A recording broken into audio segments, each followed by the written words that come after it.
আল্লাহ রাব্বুল আলামিন বলেন, বান্দা আমি কেমন আল্লাহ জানোনি?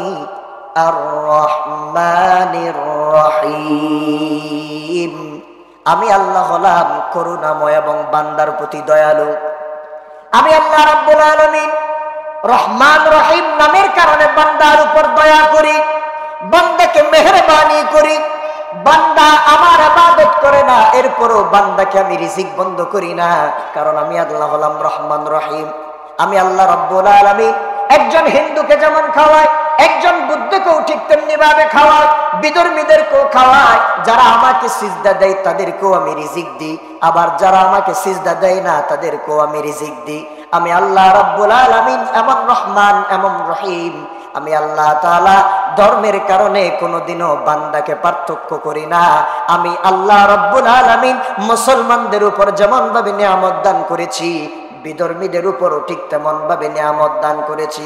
কিন্তু বান্দারে আমি আল্লাহ রাব্বুল আলামিন দুনিয়াতে সবার সাথে সমান আচরণ করলো, আখিরাতে সমান আচরণ করব না। আমি আল্লাহ তাআলা খ্রিস্টান, কাফের, বেঈমান, মুশরিক যারা আছে তাদের উপর কিয়ামতের ময়দানে আর দয়া করব না, কারণ তারা আমার ধর্ম থেকে দূরে সরে গিয়েছে, আমার ইসলাম থেকে দূরে সরে গিয়েছে, আমার একত্ববাদের থেকে দূরে সরে গিয়েছে, তাওহীদের শিক্ষা থেকে দূরে সরে গিয়েছে। আমি আল্লাহকে এক বলে না মেনে আরো অন্যান্য খোদাদেরকে তারা ইলাহ হিসেবে গ্রহণ করেছে। সেই জন্য আমি আল্লাহ কিয়ামতের ময়দানে তাদেরকে হিসাব নিকাশ করার পরে জাহান্নামের মধ্যে দিয়ে দিব। আর আমার মুমিন মুসলমান বান্দা যারা আমার একত্ববাদে বিশ্বাস করেছে, আমার উলুহিয়ত রুবুবিয়তকে যারা মেনে নিয়েছে, সমস্ত ক্ষমতার মালিক যারা এক আমি আল্লাহকে মেনেছে, ওই আল্লাহর বান্দাদের উপর আমি দয়া করে মেহেরবানি করে তাদেরকে জান্নাতে দিয়ে দিব। সুবহানাল্লাহ। পার্থক্য শুধু এখানে, দুনিয়াতে কোনো পার্থক্য আল্লাহ তাআলা করবেন না। এবার আমরা বললাম আল্লাহ তাআলা কাল কিয়ামতের ময়দানে মানুষদেরকে জান্নাত আর জাহান্নাম দেওয়ার ক্ষমতা আপনার আছে নাকি? এই দুনিয়ার জমিনে তো আমরা মনে করি বিচারকদের ক্ষমতা, বিচারক যাকে মন চায় ফাঁসি দিয়া দেয়, আবার বিচারক যাকে মন চায় খালাস দিয়া দেয়। আবার দেখবেন বাংলাদেশের সংবিধানে একটা আইন লেখা আছে, রাষ্ট্রপতির ক্ষমা আছে না নাই? যদি রাষ্ট্রপতির কাছে কোনো বান্দা, আল্লাহর বান্দা, দুনিয়ার মানুষ যদি ক্ষমা চায়, রাষ্ট্রপতির যদি মন চায় তাহলে রাষ্ট্রপতি ক্ষমা করেন। আবার রাষ্ট্রপতির যদি মন না চায় তাহলে ক্ষমা না করলে তাকে মৃত্যুদণ্ড দেওয়া হয়, ফাঁসির কাষ্ঠে ঝুলানো হয়। এই দুনিয়ার জমিনে একজন বিচারকের কলমের আগার মধ্যে মানুষের ভাগ্য নির্ভর করে। একজন মানুষের ভাগ্য নির্ধারণ হয় আরেকজন মানুষের সুনির্ধারিত একটা সহানুভূতির উপর। কিন্তু আল্লাহ রাব্বুল আলামিন বলেন, বান্দা দুনিয়ার জমিনে বিচারক গুলা টাকার বিনিময়ে বিক্রি হয়, ঠিক না বে ঠিক? দুনিয়ার জমিনে বিচারক গুলা ঘুষ খেয়ে, দুনিয়ার জমিনে বিচারক গুলা বাতিলদের সাথে আপোষ করে, দুনিয়ার জমিনে বিচারক গুলা বড় মোটা অঙ্কের টাকা পেয়ে আরেকজন মাজলুমের উপর জুলুম করতে পারে। কিন্তু আমি আল্লাহ রাব্বুল আলামিন হলাম এমন বিচারক, আমি আল্লাহ তাআলা কোন বান্দার উপর যারা পরিমাণ জুলুম করব না। কারণ কিয়ামতের দিন যেই আদালত আমি আল্লাহ কায়েম করব, সেই আদালতের বিচারক একমাত্র আমি আল্লাহ তাআলা। সুবহানাল্লাহ। আল্লাহ রাব্বুল আলামিন বলেন, বান্দা মালিকি ইয়াউমিদ্দিন, আমি আল্লাহ হলাম এমন রব যিনি বিচার দিনের মালিক। সুবহানাল্লাহ বলবেন। মালিকি ইয়াউমিদ্দিন, তিনি এমন রব যিনি বিচার দিনের মালিক। সেই বিচার দিনে হাসরের ময়দানে কেমন হবে, আল্লাহ তাআলা কেমন আল্লাহকে চিনেন? আল্লাহ রাব্বুল আলামিন হাসরের ময়দানে আসমান জমিন সবগুলা আল্লাহ তাআলার হাতের মুঠের মধ্যে নিয়ে নেবেন। এমনকি আল্লাহ রাব্বুল আলামিন সেই দিন আহকামুল হাকিমিন হয়ে যাবেন, বিচারকের আসনে আল্লাহ তাআলা বসে যাবেন। আল্লাহ রাব্বুল আলামিন সেই দিন দুনিয়ার সমস্ত রাজা বাদশা যখন হাসরের ময়দানে উত্তোলন করবেন, হাসরের ময়দানে মানুষগুলা কিভাবে উঠবে জানেননি? আহা, আল্লাহর নবীর সাহাবী, মহিলা সাহাবী, আল্লাহর নবীর স্ত্রী, আমাদের মা উম্মুল মুমিনিন হযরত আয়েশা রাদিয়াল্লাহু তাআলা আনহা হাদিসটি বর্ণনা করেন। নবীজি সাল্লাল্লাহু আলাইহি সাল্লাম বলেন, কাল কিয়ামতের ময়দানে আল্লাহ রাব্বুল আলামিন সমস্ত বান্দা বান্দীদেরকে হাসরের ময়দানে তুলবেন উলঙ্গ অবস্থায়। কি অবস্থায় বলেন? জোরে বলেন, কি অবস্থায়? এখন যদি আমার কাপড় না থাকে তাহলে আপনারা স্টেজে বসতে দিতেন নাকি? আপনারা যদি কাপড় না পরতেন আপনাদেরকে এখানে দাঁড়াতে দিত নাকি? কিন্তু হাসরের ময়দান এত বিশাল একটা জনসমাবেশ সেখানে হয়ে যাবে, দুনিয়ার সমস্ত এমপি মন্ত্রী রাজা বাদশাহ প্রজা ধনী গরিব সকল মানুষ এক জায়গায় হয়ে যাবে। সমস্ত বান্দাদেরকে আল্লাহ তাআলা উত্তোলন করবেন একেবারে উলঙ্গ অবস্থায়। এই কথাটা বলার সাথে সাথে মা আয়েশা রাদিয়াল্লাহু তাআলা লজ্জা পেয়ে গেলেন। মা আয়েশা রাদিয়াল্লাহু তাআলা আফসোস করতেছেন, তিনি বলতেছেন নবীজি জীবনে কোনোদিন যেখানে কোনো বেগানা পুরুষকে দেখি নাই, যেখানে জীবনে কোনোদিন কোনো মানুষের সামনে আমরা কোনোদিন যাই নাই, জীবনে কোনোদিন আমরা বেপরদায় চলি নাই, কাপড় ছাড়া চলি নাই, কাল কিয়ামতের ময়দানে কেমন ভাবে উলঙ্গ অবস্থায় উঠবো? ইয়া রাসূলুল্লাহ লজ্জাই তো বাঁচি না, লজ্জাই তো বাঁচি না, টেনশন। আল্লাহর হাবিব বলেন ওরে আয়েশা কিয়ামতের ময়দানে মানুষগুলা যে উলঙ্গ অবস্থায় উঠবে সেটা নিয়ে লজ্জায় পাচ্ছ, কিন্তু কিয়ামতের ময়দান এত ভয়াবহ হবে, ওই কিয়ামতের ময়দানে সমস্ত মানুষ যে উলঙ্গ অবস্থায় আছে এই কথাটা পর্যন্ত তারা ভুলে যাবে। নিজের গায়ে যে কাপড় নাই এটা পর্যন্ত হুঁশ থাকবে না। আল্লাহর নবী বলেন কিয়ামতের ময়দানে সমস্ত নবীদের উম্মতেরা এবং সমস্ত নবীরা আল্লাহ সুবহানাহু ওয়া তাআলার দরবারে শুকরিয়া জ্ঞাপন করছি যে মহান রব্বুল আলামিন আমাদেরকে আজকে এই মাহফিলে উপস্থিত হওয়ার তৌফিক দান করেছেন, সেজন্য পড়ছি আলহামদুলিল্লাহ। লক্ষ কোটি দরুদ ও সালাম পেশ করছি রাহমাতুল লিল আলামিন মুহাম্মদুর রাসূলুল্লাহ সাল্লাল্লাহু আলাইহি ওয়াসাল্লামের উপর, যাকে আল্লাহ সুবহানাহু ওয়া তাআলা এই পৃথিবীতে সর্বশেষ নবী এবং রাসূল হিসেবে প্রেরণ করেছে। সম্মানিত উপস্থিতি, আসলে পরিস্থিতি আমাদেরকে বাধ্য করেছে, পরিস্থিতির কারণেই আমরা আজকে এই মাহফিলে উপস্থিত হয়েছি, আল্লাহ তাআলা আমাদেরকে উপস্থিত করেছেন। তবে প্রাকৃতিক দুর্যোগ এগুলা হচ্ছে আল্লাহ তাআলার হাতে, এগুলা কোনো মানুষের হাতে নয়। এই প্রাকৃতিক দুর্যোগ যত রকমের গজব আযাব আছে এগুলা আমাদের কামাইয়ের কারণে আল্লাহ তাআলা আমাদেরকে দিয়ে থাকেন। কোরআন শরীফ আল্লাহ তাআলা বলেছেন যাহারাল ফাসাদু ফিল বাররি ওয়াল বাহরি বিমা কাসাবাত আইদিন নাস লিইউযীকাহুম বা'দাল্লাযী আমিলু লাআল্লাহুম ইয়ারজিউন। আল্লাহ তাআলা বলছেন যে জলে স্থলে যত রকমের বিপদ মুসিবত, সমস্ত বিপদ মুসিবত সবগুলা হচ্ছে মানুষের হাতের কামাই। মানুষ পাপ করে, মানুষ অন্যায় করে, অবিচার করে, মানুষ আল্লাহ তাআলার নাফরমানি করে, সেজন্য আল্লাহ তাআলা এই আযাব আর গজবগুলা দেন।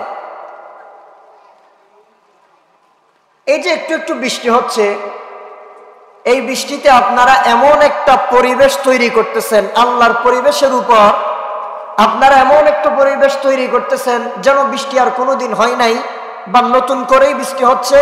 এই মাহফিলে বৃষ্টি হওয়ার কারণে আপনারা উঠে উঠে চলে যাচ্ছেন, কেউ মসজিদের ভেতরে, কেউ বা আবার প্যান্ডেলের বাইরে, কেউ বা আবার অমুক জায়গায়। কিন্তু এটা এমন আহামরি বৃষ্টি না যে আপনি 1 ঘন্টা বসে থাকলেও পুরা শরীর আপনার ভিজবে, এমন বৃষ্টি এখনো শুরু হয় না। এই বৃষ্টিটা যদি আজকে মাহফিলে না হয়ে মমতাজ জাফর গানে হয়তো আল্লাহর কসম একজন উঠতেন না, উল্টো দাঁড়ায় থেকে থেকে মমতাজ জাফর বৃষ্টিতে ভেজা শরীর দেখে দেখে আপনারা নিজেরাও নাচতেন। আজকে কোরআনের মাহফিলের জন্য দৌড়ায় আপনারা মসজিদে ঢুকতেছেন। দৈনিক 5 ওয়াক্ত নামাজ 15 মিনিট বা 20 মিনিট নামাজের জন্য মসজিদে আপনাদের এসির প্রয়োজন হয়, কিন্তু সারা দিন যে আপনারা রাস্তায় রাস্তায় টো কোম্পানির ম্যানেজারি করেন তখন এসি লাগে না আপনাদের, আল্লাহর ইবাদত করতে এসি লাগে। মসজিদ টাইস করে ফেলেন, মসজিদের মধ্যে এসি দেন। মসজিদ যেখানে একতলায় মুসল্লি ভরপুর হয় না সেখানে 3 তলা বাঁধেন, কিন্তু মসজিদের ইমাম সাহেবের রুম দেন সিঁড়ির তলে, মসজিদের ইমাম সাহেবের রুমের মধ্যে এসি নাই। মসজিদের ইমাম সাহেবের বেতন দেন 5000 টাকা, তাও 3 মাস বাকি। একটু যদি ইমাম সাহেবের বেতন বাড়াইতে বলে তখন বলে যে হুজুর এত টাকা দিয়ে কি করেন, অথচ নিজে আবার মসজিদে বসে গল্প করেন 30,000 টাকায় আমার সংসার চলে না। আপনারা মানুষগুলো এমন কেন? কি এমন ক্ষতি হয় যে এখন প্যান্ডেলের মধ্যে বসলে হয়তো আজকে বিজয়ী বাড়িতে যাবেন, এটা তো অন্তত সাক্ষী হয়ে থাকবে কাল কিয়ামতের ময়দানে। কাজতলী জামা মসজিদের সবার মধ্যে আলোচনা শুনতে যাই, আল্লাহ কোরআন শুনতে গিয়ে আমার শরীরটাকে ভিজিয়েছি আমি, এটা তো আল্লাহর কাছে বলতে পারতাম। কি এমন হামরি হয়ে গেল যে আপনারা উঠে উঠে চলে যাচ্ছে?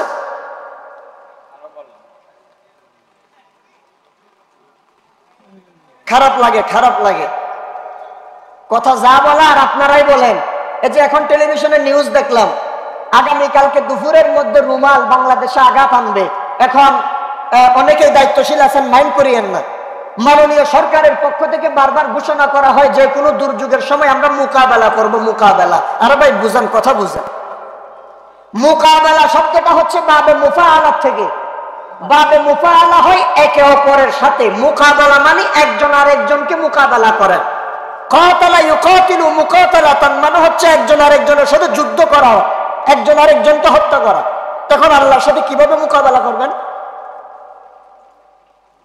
আমরা অনেক কথা বলতে না জানাই, এটার কারণে শিরিক করে ফেলি, বলতে না জানার কারণে। না হলে মনের মধ্যে কিন্তু আল্লাহর সাথে শিরিক করা থাকে না, মনের মধ্যে থাকে অন্যরকম, কিন্তু বলতে না জানার কারণে এটা শিরিক হয়ে যায়। আপনি আল্লাহর সাথে কিভাবে মোকাবেলা করবেন? আল্লাহর যদি ইচ্ছে হয়, এই রুমাল নয়, শুধু একটা ন্যাংরা মশা দিয়া যেমনি বাবা আল্লাহ তাআলা নমরুদকে শেষ করেছেন, তেমনি বাবা আল্লাহর যদি ইচ্ছে হয় একটা ভূমিকম্প দিয়া গোটা বান্দরবান জেলাটাকে শেষ করে দিবেন। আল্লাহর সাথে আমরা মোকাবেলা করে পারবো? হাজারো র্যাব দেন, পুলিশ দেন, বিডিআর দেন, সেনাবাহিনী দেন, সমস্ত বাংলাদেশের বাহিনী বান্দরবনে নিয়োজিত করলেও তো আল্লাহর সাথে মোকাবেলা করে পারা যাবে না।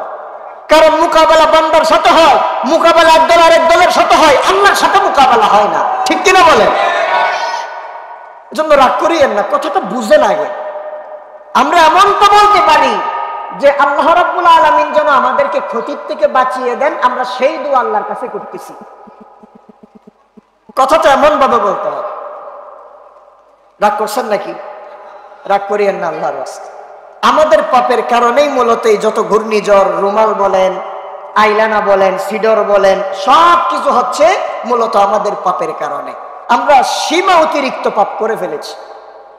আল্লাহ তাআলা বলছেন, তোমরা এমন পাপ করেছো, আমি আল্লাহ রাব্বুল আলামিন তোমাদের সমস্ত পাপের আযাব দেই না, কিছু পাপের আযাব দেই, বাকি সমস্ত পাপ আমি আল্লাহ রাব্বুল আলামিন তোমাদেরকে ক্ষমা করে দিই, যাতে করে তোমরা আমি আল্লাহর দিকে ফিরে আসতে পারো। সুবহানাল্লাহ। এজন্য যেই জনপদের মধ্যে প্রতি কদমে কদমে পাপ, প্রতি ইঞ্চি ইঞ্চি জমিনে পাপ, সেই জমিনটাকে যে আল্লাহ তাআলা ধ্বংস করে শেষ করে দেন নাই, এটাই তো আল্লাহর কাছে হাজারো শুকরিয়া। যেই জমিনের মধ্যে বাবার কাছে মেয়ের নিরাপত্তা নাই, যেই জমিনের মধ্যে স্বামীর কাছে স্ত্রীর নিরাপত্তা নাই, যেই জমিনের মধ্যে হুজুরের কাছে ছাত্রের নিরাপত্তা নাই, যেই জমিনের মধ্যে শিক্ষকের কাছে শিক্ষার্থীর নিরাপত্তা নাই, যেই জমিনের মধ্যে মানুষের একটা মুহূর্তের নিরাপত্তা নাই, ওই জমিনটাকে যে আল্লাহ তাআলা টিকাই রাখছেন, এটাই তো বেশি, এটাই তো বেশি। কয়জনে জানের নিরাপত্তা দিয়া ঘর থেকে বের হতে পারবেন যে আমি সুস্থভাবে ঘরে ফিরে আসতে পারবো? এজন্য এখন আমাদের সময় হচ্ছে আল্লাহর কাছে বেশি বেশি তওবা করা, আল্লাহর কাছে দোয়া করে, আল্লাহর কাছে গুনাহ মাপ চেয়ে আল্লাহর দিকে ফিরে আসা, যেন এই রকম গজব থেকে আল্লাহ আমাদেরকে হেফাজত করেন বলে আল্লাহুম্মা আমিন। একটু চিন্তা করেন তো, এই যে এতদিন পর্যন্ত বান্দা কেমন নাফরমান, দেখেন বান্দা কেমন। এতদিন পর্যন্ত আল্লাহ তাআলা যখন গরম দিলেন, যখন 38 ডিগ্রি 36 ডিগ্রি সেলসিয়াসের গরম, তখন সবাই বলতেছে মিল্লা ফিরা আল্লাহ গরম দিয়ে শেষ করে ফেলার দিয়া, আল্লাহ তো কি জব নেই দেয় না, ও আল্লাহ আল্লাহ কাজব দিনে ভারত দেয় না। আবার যখন টানা 2-3 দিন বৃষ্টি দেওয়া শুরু করলো, কৃষকদের মাথায় হাত, আয় জদান্ন তুলি, আল্লাহ ইহার দান্ন শেষ করে দিল দানিয়া, জদ্দার মিল্লা ফিরা রাব্বারে থামা থামিনে দেনিয়া, এরকম আবার বলা শুরু করলাম। আবার যখন আল্লাহ একটু রোদ দিলেন, বলে যে গরম আর তাই না ভারির, এসি দরকার, ফ্যান দরকার, ফ্যান দরকার। আবার যখন এখন একটু করে বৃষ্টি দিচ্ছে, বান্দারা আবার দৌড়ায় পালাচ্ছে। তার মানে আল্লাহ দিলেও দোষ, না দিলেও দোষ, বান্দার ব্যাপারটা এমন হয়ে গেছে। নাউযুবিল্লাহি মিন যালিক। সেজন্য আসুন মৌলিক কিছু কথাবার্তা বলবো। সম্মানিত হুজুর চলে আসছেন, উনি আলোচনা করবেন, আমি কিছু মৌলিক কথা বলবো। আজকে আমাদের ইমান নড়বড় হয়ে গিয়েছে, আমাদের ঈমানটা মৌসুমী ঈমান হয়ে গিয়েছে। যখন বিপদে পড়ব তখন ঈমান থাকে, আল্লাহর দিকে ফিরে যায়, আবার যখন বিপদ থেকে মুক্ত হয়ে যায় তখন আবার ঈমানটা চলে যায়। আমাদের অবস্থা এমন। আমরা এমন কিছু সূক্ষ্ম সূক্ষ্ম শিরক আল্লাহর সাথে করে ফেলি, যেগুলা এই যে শিরিক হয়ে যাচ্ছে সেটার ব্যাপারেও আমাদের কোনো ধারণা নাই। দুইটা বিষয় এমন, একটা বিষয় আর একটা বিষয়ের বিপরীত। আমরা আপনারা সবাই ঈমানদার, আমরা আপনারা সবাই মুমিন মুসলমান। আমরা ঈমানদার কেন হলাম? কারণ আমরা সবাই কালেমা পড়েছি, লা ইলাহা ইল্লাল্লাহ মুহাম্মাদুর রাসূলুল্লাহ সাল্লাল্লাহু আলাইহি ওয়াসাল্লাম। এই কালেমার ভিত্তিতে আমরা আপনারা মুসলমান। আবার এই কালেমাকে যারা অস্বীকার করবে, যারা এই কালেমার বিরোধী হবে, তারা মুসলমান থাকবে না, তারা কাফের হয়ে যাবে, অস্বীকারকারী হয়ে যাবে। কালেমার দুইটি অংশ, একটা হচ্ছে লা ইলাহা ইল্লাল্লাহ আর একটা মুহাম্মাদুর রাসূলুল্লাহ সাল্লাল্লাহু আলাইহি ওয়াসাল্লাম। এই সামান্য একটা কালেমা, এই সামান্য একটা কালেমার তাৎপর্য, মাহাত্ম্য, গুরুত্ব আল্লাহ তাআলা এত বেশি দিয়েছেন, যেই ব্যক্তি এই কালেমাটা বুঝেছে সেই ব্যক্তি গোটা ইসলামকে বুঝেছে। জোরে বলেন সুবহানাল্লাহ। তাহলে বলছিলাম দুইটা বিষয়, একটা হচ্ছে তাওহীদ। যারা ঈমানদার, যারা মুমিন, তারা তাওহীদে বিশ্বাসী। আর যারা ঈমানদার নয়, মুমিন নয়, তারা শিরকিয়াতে বিশ্বাসী। তাওহীদ আর শিরক দুইটা দুই মেরুর জিনিস, দুইটা দুই প্রান্তে থাকবে। তাওহীদ আর শিরক কখনো এক জায়গায় হতে পারবে না। যদি আমাদের ঈমানের মধ্যে, আমাদের মুসলমানিত্বের মধ্যে জর্রা পরিমাণ শিরক ঢুকে যায়, তাহলে এক গ্লাস দুধের মধ্যে এক ফোঁটা কেরোসিন পড়লে যেমন গোটা গ্লাসের দুধ নষ্ট হয়ে যায়, আমাদের এই গোটা ইসলামী জিন্দেগিতে সামান্য পরিমাণ যদি শিরকের ছোঁয়া পৌঁছে যায়, আমাদের গোটা জিন্দেগির আমল বরবাদ হয়ে যাবে, গোটা ইসলামটাই শেষ হয়ে যাবে। বলেন নাউজুবিল্লাহ। এজন্য দুইটা দুই প্রান্তের জিনিস। যেখানে তাওহীদ আছে সেখানে শিরিক থাকবে না, যেখানে তাওহীদ থাকবে না সেখানে শিরিক অটোমেটিক ভাবেই ঢুকে যাবে। এজন্য কালেমার প্রথম অংশ লা ইলাহা ইল্লাল্লাহ, আল্লাহ ছাড়া কোনো মাবুদ নাই, আল্লাহ ছাড়া কোনো মাবুদ নাই, কোনো ইলাহ নাই, কোনো সৃষ্টিকর্তা নাই, কোনো ত্রাণদাতা নাই, কোনো বিধানদাতা নাই। উলুহিয়ত, রুবুবিয়ত একমাত্র আল্লাহ সুবহানাহু ওয়া তাআলার জন্য। সামনে পেছনে, উপরে নিচে, গোপনে প্রকাশ্যে যা কিছু, সব কিছু যিনি দেখেন তিনি হচ্ছেন একমাত্র আল্লাহ, তিনি হচ্ছেন আমাদের রব। বলেন সুবহানাল্লাহ। এটা হচ্ছে তাওহীদ। আল্লাহ রাব্বুল আলামিন এক নম্বরে তাওহীদের আলোচনা করেছেন, একত্ববাদের আলোচনা করেছেন। তাওহীদ মূলত জিনিসটা কি? তাওহীদ মূলত জিনিসটাই হচ্ছে সর্বপ্রথম আল্লাহকে এক বলে আল্লাহর সমস্ত ক্ষমতার মালিক এই কথা বিশ্বাস করা। এটা হচ্ছে তাওহীদের এক নম্বর শিক্ষা। আল্লাহ কেমন? আল্লাহকে কেন আমরা এক বলে মানব? পুরো কোরআন শরীফের মধ্যে আল্লাহ সুবহানাহু ওয়া তাআলা তার একত্ববাদ নিয়ে যত আলোচনা করেছেন, সামান্য একটা সূরা ইখলাসের মধ্যে আল্লাহ তাআলা সকল একত্ববাদের মূল সার নির্যাস আল্লাহ তাআলা সেখানে দিয়ে দিয়েছেন। সুবহানাল্লাহ। কোরআনে হাকিমের মধ্যে আল্লাহ রাব্বুল আলামিন 114 খানা সূরা দিয়েছেন। এই 114 খানা সূরার মধ্যে 112টা সূরার নাম আল্লাহ তাআলা কোরআনে কারীমের ওই সূরাগুলোর যে কোনো একটা অংশ থেকেই নামকরণ করেছেন। কিন্তু আল্লাহ রাব্বুল আলামিন দুইটা সূরা, যেই দুইটা সূরার মধ্যে আল্লাহ তাআলা নিজের ক্ষমতা নিয়ে আলোচনা করেছেন, ওই দুইটা সূরার নাম আল্লাহ তাআলা ওই সূরার অংশ থেকে দেন নাই, নিজের থেকে আল্লাহ রাব্বুল আলামিন দুইটা স্পেশাল নাম দিয়ে দিয়েছে। একটা সূরা হচ্ছে সূরা ফাতিহা। সূরা ফাতিহার মধ্যে দুইটা অংশ, একটা অংশ হচ্ছে শুধুমাত্র আল্লাহ তাআলার জন্য, আর একটা অংশ হচ্ছে আল্লাহ এবং বান্দার জন্য। আল্লাহ রাব্বুল আলামিন সূরা ফাতিহার নামটা ফাতিহা দিলেন। ফাতিহা মানে হলো শুরু করা, আরম্ভ করা। আল্লাহ রাব্বুল আলামিন কোরআনে কারীমটা শুরু করেছেন সূরা ফাতিহার মাধ্যমে, সেই জন্য আল্লাহ তাআলা এই সূরার নাম সূরা ফাতিহা রেখেছেন। সূরা ফাতিহার মধ্যে আল্লাহ তাআলা আল্লাহ সম্পর্কে কি কথা বলছেন দেখেন। আল্লাহ রাব্বুল আলামিন বলেন, দুনিয়ার মানুষ তোমরা আল্লাহ চিনো নাকি? আল্লাহ রাব্বুল আলামিন কেমন তুমি জানো নাকি? বান্দারে, তুমি যখন কোনো কাজ আরম্ভ করবা, তুমি যখন কোনো বক্তৃতা আরম্ভ করবা, তুমি যখন আল্লাহ রাব্বুল আলামিনের নিয়ামত খাবা, নিয়ামত ভোগ করবা, তখন ওই আল্লাহ রাব্বুল আলামিনের শুকরিয়া আদায় করবা। শুকরিয়া আদায় কোন শব্দ দিয়া করবা? আল্লাহ তাআলা সেই শব্দটাও কোরআনে হাকিমের মধ্যে জানাই দিয়া বলেন, আলহামদুলিল্লাহি রাব্বিল আলামিন। সুবহানাল্লাহ পড়েন। আল্লাহ রাব্বুল আলামিন বলেন আলহামদুলিল্লাহ। এই আলহামদুর মধ্যে শুরুতে আলিফ আর লাম আছে। এই আলিফ লামটা হচ্ছে আলিফ লাম ইস্তিগরাকি। আলিফ লাম ইস্তিগরাকি বলা হয় ওই আলিফ লামকে, যে আলিফ লাম দিয়া সমস্ত কিছু বোঝায়। আল্লাহ রাব্বুল আলামিন বলে দিলেন আলহামদুলিল্লাহ। এই দুনিয়ার জমিনে বান্দার যত রকমের প্রশংসা আছে, যত প্রকারের প্রশংসা আছে, বান্দার যত রকম ভাবে তুমি প্রশংসা করতে পারো, প্রশংসার যত যত সুন্দর বাক্য আছে, ওই সমস্ত প্রশংসা একমাত্র আল্লাহ রাব্বুল আলামিনের জন্য, যিনি হচ্ছেন গোটা পৃথিবীর মালিক। সুবহানাল্লাহ। দেখেন আল্লাহ রাব্বুল আলামিন কেমন আল্লাহ। আল্লাহ তাআলা বান্দার উপর এই দায়িত্ব দেন নাই যে বান্দা আল্লাহর শুকরিয়া আদায়ের শব্দ নিজেরা গবেষণা বের করবে।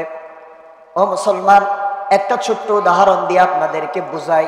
আজকে আমাদের এখানে মাননীয় চেয়ারম্যান মহোদয় আছেন, আমাদের এখানে মাননীয় আজকের মাহফিলের সভাপতি জনাব আবুল কালাম আজাদ সাহেব আছেন। ওনারা বড় সম্মানীয় ব্যক্তি, কিন্তু ওনাদের চাইতে আরো সম্মানীয় ব্যক্তি হলো বান্দরবান সদরের এমপি, ঠিক না? আবার ওনার চাইতে আরো সম্মানীয় ব্যক্তি হলো পার্বত্য চট্টগ্রাম মন্ত্রণালয়ের যিনি মন্ত্রী তিনি। আবার ওনার চাইতে আরো সম্মানীয় ব্যক্তি হলো স্বরাষ্ট্রমন্ত্রী, পররাষ্ট্রমন্ত্রী। ওনাদের চাইতে আরো সম্মানীয় ব্যক্তি যিনি হলেন, তিনি হলেন মাননীয় প্রধানমন্ত্রী, ঠিক না বে ঠিক? এই প্রধানমন্ত্রী যখন বান্দরবান জেলায় আগমন করবেন, বান্দরবান জেলায় আগমন করার পর মাননীয় প্রধানমন্ত্রীকে সাদর সম্ভাষণ জানানোর জন্য ওনার প্রশংসানামা একটা তৈরি করা হবে। এইরকম একটা কাগজের মধ্যে তার প্রশংসানামা তৈরি করার জন্য একজনকে দায়িত্ব দেওয়া হবে। আমার মতো ছাতা মাতাকে দায়িত্ব দিবে না, যিনি বান্দরবান বিশ্ববিদ্যালয় অথবা চট্টগ্রাম বিশ্ববিদ্যালয়ে বাংলা সাহিত্যে অনার্স মাস্টার্স করেছেন, পিএইচডি করেছেন, বাংলার অধ্যাপক যিনি, যিনি সুন্দর সুন্দর শব্দ দিয়ে প্রশংসানামা লিখতে পারেন, তাকেই দায়িত্ব দেওয়া হবে, ঠিক না বে ঠিক? এখন এই মাননীয় অধ্যাপক প্রধানমন্ত্রীকে তিনি প্রশংসা জানানোর জন্য ঘুম নাই, খাওয়া নাই, দাওয়া নাই, বিশ্ববিদ্যালয়ের ক্লাস নাই, মাথা পাগল পারা, কোন কোন শব্দগুলা দিলে সুন্দর করে কোন কোন প্রশংসা উল্লেখ করলে মাননীয় প্রধানমন্ত্রী খুশি হবেন। দেখবেন যে ওই মাস্টারের মাথার ঠিক থাকবে না, একটা শব্দ লিখবে আবার কাটবে, কিছুক্ষণ পরে এর চাইতে উচ্চমানের প্রশংসার একটা শব্দ মাথায় আসবে, ঠিক না? এটা আবার কাটবে, আবার এর চাইতে আরো একটা সুন্দর প্রাঞ্জল ভাষার উচ্ছ্বসিত প্রশংসার আরেকটা শব্দ ওনার কাছে আসছে, আবার আগের দুইটা কেটে দিয়ে আরেকটা শব্দ লিখছে। এরকম ভাবে দেখবেন একটার পর দুইটা, তিনটা, 10টা এরকম পেজ নষ্ট হয়ে যাবে শুধু প্রধানমন্ত্রীকে সম্ভাষণ জানানোর জন্য, প্রশংসা নামা লেখার জন্য, ঠিক না বেঠিক? তো এখন মাননীয় প্রধানমন্ত্রীর চাইতেও যিনি বড়, তিনি কে? জোরে বলেন কে? গোটা পৃথিবীর সমস্ত রাষ্ট্রপ্রধানদেরকে এক জায়গায় নিয়ে আসলো, আল্লাহর ক্ষমতার জর্রা পরিমাণের সমান হবে। জোরে বলেন হবে? তাহলে প্রধানমন্ত্রীর জন্য প্রশংসাপত্র লিখতে যায় যদি ওই মাস্টারের ঘুম হারাম হয়ে যায়, একটার পর একটা শব্দ লিখবে আর কাটবে, লিখবে আর কাটবে। এখন ওই আল্লাহর প্রশংসানামা লেখার জন্য যদি বান্দাকে আল্লাহ তাআলা দায়িত্ব দিতেন যে বান্দা আমি বলবো না, আমি আল্লাহর শুকরিয়া কোন শব্দ দিয়ে আদায় করলে অ্যাপ্রোপ্রিয়েট হবে, তোমরা বান্দারা যথাযথভাবে আমি আল্লাহর জন্য একটা শুকরিয়া আদায়ের শব্দ বানাও, তখন বান্দা কি আর এই জমিনে সুন্দরভাবে বসবাস করতে পারতো? জোরে বলেন, সুন্দরভাবে বসবাস করতে পারত। বান্দা আল্লাহর প্রশংসা করার জন্য কোনো শব্দই খুঁজে পেত না। এজন্য আল্লাহ তাআলা এই কষ্টটাও বান্দাকে দেন নাই। আল্লাহ রাব্বুল আলামিন বলেন, বান্দারে আমি তো চাই শুধু তোমাদের কষ্ট লাঘব করার জন্য, তোমাদেরকে শান্তি দেওয়ার জন্য। এজন্য আমি আল্লাহ কোন শব্দ উচ্চারণ করলে খুশি হব সেটা আমি আল্লাহ নিজেই তোমাদেরকে জানাই দিলাম। তোমরা বলবা আলহামদুলিল্লাহ, সমস্ত প্রশংসা আল্লাহর জন্য। এই শব্দটা যখনই বলবা আমি আল্লাহ তোমার উপর খুশি হয়ে যাব। সুবহানাল্লাহ, তিনি হচ্ছেন আল্লাহ। প্রিয় মুসলমান বন্ধুগণ, এরপর আল্লাহ তাআলা বলেন, সমস্ত প্রশংসা আল্লাহর জন্য তো করলা যে আল্লাহ রাব্বুল আলামিন গোটা পৃথিবীর মালিক। এখন আমি আল্লাহর ক্ষমতা শুধু পৃথিবীতে নাকি এরপরও আছে? আল্লাহ রাব্বুল আলামিন বলেন, বান্দা আমি কেমন আল্লাহ জানোনি? আর রহমানির রহিম, আমি আল্লাহ হলাম করুণাময় এবং বান্দার প্রতি দয়ালু। আমি আল্লাহ রাব্বুল আলামিন রহমান রহিম নামের কারণে বান্দার উপর দয়া করি, বান্দাকে মেহেরবানি করি। বান্দা আমার ইবাদত করে না, এরপরও বান্দাকে আমি রিজিক বন্ধ করি না, কারণ আমি আল্লাহ হলাম রহমান রহিম। আমি আল্লাহ রাব্বুল আলামিন একজন হিন্দুকে যেমন খাওয়ায়, একজন বুদ্ধকেও ঠিক তেমনি ভাবে খাওয়ায়, বিধর্মীদেরকেও খাওয়ায়। যারা আমাকে সিজদা দেয় তাদেরকেও আমি রিজিক দিই, আবার যারা আমাকে সিজদা দেয় না তাদেরকেও আমি রিজিক দিই। আমি আল্লাহ রাব্বুল আলামিন এমন রহমান এমন রহিম। আমি আল্লাহ তাআলা ধর্মের কারণে কোনোদিনও বান্দাকে পার্থক্য করি না। আমি আল্লাহ রাব্বুল আলামিন মুসলমানদের উপর যেমন ভাবে নিয়ামত দান করেছি, বিধর্মীদের উপরও ঠিক তেমন ভাবে নিয়ামত দান করেছি। কিন্তু বান্দারে আমি আল্লাহ রাব্বুল আলামিন দুনিয়াতে সবার সাথে সমান আচরণ করলো, আখিরাতে সমান আচরণ করব না। আমি আল্লাহ তাআলা খ্রিস্টান, কাফের, বেঈমান, মুশরিক যারা আছে তাদের উপর কিয়ামতের ময়দানে আর দয়া করব না, কারণ তারা আমার ধর্ম থেকে দূরে সরে গিয়েছে, আমার ইসলাম থেকে দূরে সরে গিয়েছে, আমার একত্ববাদের থেকে দূরে সরে গিয়েছে, তাওহীদের শিক্ষা থেকে দূরে সরে গিয়েছে।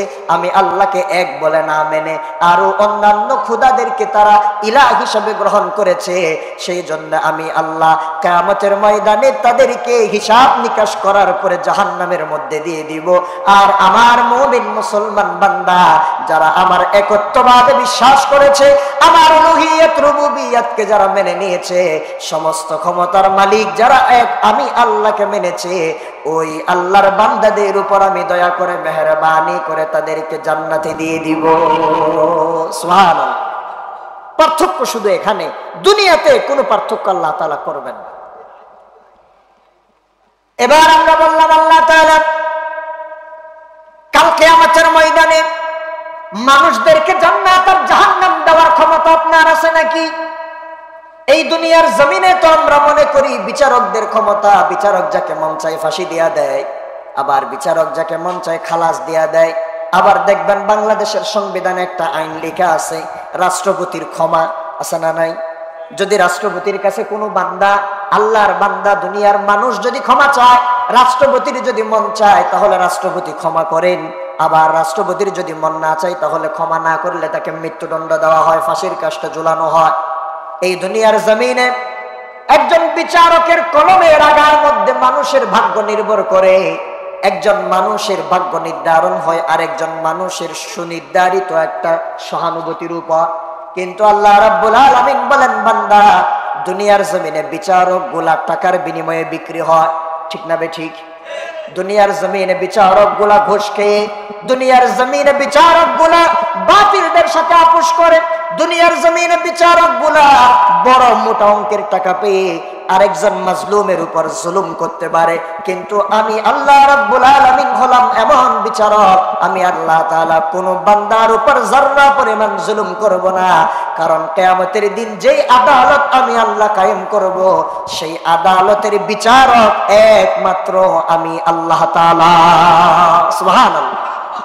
আল্লাহ রাব্বুল আলামিন বলেন, বান্দা মালিকি ইয়াউমিদ্দিন, আমি আল্লাহ হলাম এমন রব যিনি বিচার দিনের মালিক। সুবহানাল্লাহ বলবেন। মালিকি ইয়াউমিদ্দিন, তিনি এমন রব যিনি বিচার দিনের মালিক। সেই বিচার দিনে হাসরের ময়দানে কেমন হবে, আল্লাহ তাআলা কেমন আল্লাহকে চিনেন। আল্লাহ রাব্বুল আলামিন হাসরের ময়দানে আসমান জমিন সবগুলা আল্লাহ তাআলার হাতের মুঠের মধ্যে নিয়ে নেবেন। এমনকি আল্লাহ রাব্বুল আলামিন সেই দিন আহকামুল হাকিমিন হয়ে যাবেন, বিচারকের আসনে আল্লাহ তাআলা বসে যাবেন। আল্লাহ রাব্বুল আলামিন সেই দিন দুনিয়ার সমস্ত রাজা বাদশা যখন হাসরের ময়দানে উত্তোলন করবেন, হাসরের ময়দানে মানুষগুলা কিভাবে উঠবে জানেননি? আহা, আল্লাহর নবীর সাহাবী, মহিলা সাহাবী, আল্লাহর নবীর স্ত্রী, আমাদের মা উম্মুল মুমিনিন হযরত আয়েশা রাদিয়াল্লাহু তাআলা আনহা হাদিসটি বর্ণনা করেন। নবীজি সাল্লাল্লাহু আলাইহি সাল্লাম বলেন, কাল কিয়ামতের ময়দানে আল্লাহ রাব্বুল আলামিন সমস্ত বান্দা বান্দীদেরকে হাসরের ময়দানে তুলবেন উলঙ্গ অবস্থায়। কি অবস্থায় বলেন? জোরে বলেন, কি অবস্থায়? এখন যদি আমার কাপড় না থাকে তাহলে আপনারা স্টেজে বসতে দিতেন নাকি? আপনারা যদি কাপড় না পরতেন আপনাদেরকে এখানে দাঁড়াতে দিত নাকি?